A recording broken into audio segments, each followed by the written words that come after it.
Have you ever wondered why your clothing might not be fitting the same as when you first bought them? I have a couple of theories as to why our clothes may not be fitting correctly or as they once did. And I have a feeling that it has something to do with how we're taking care of them, how we're washing them. And I think that a lot of us don't read the tags. I myself am guilty of this, and this project has actually helped me understand about what goes on our labels and what goes into the making of our clothes.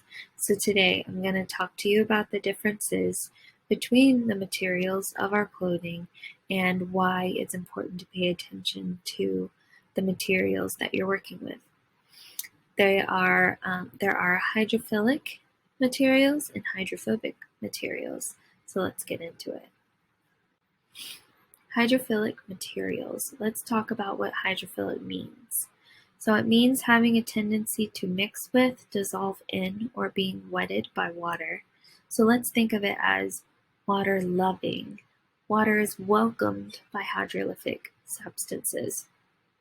Most clothing is made up of breathable hydrophilic fibers like cotton, wool, and linen. Some of these characteristics of the materials would be high absorption, washable, comfortable, high strength, air permeable, and lightweight. I have here like jeans, a cotton shirt, another pair of jeans, and I think like a linen top. And those are really good examples of clothes that will be absorbed by water and can also release water when they're being dried or in the spin cycle. Now, hydrophobic materials are a little bit more complex. So let's talk about what hydrophobic means. It means having a tendency to repel or fail to mix with water. So let's think of it as water fearing.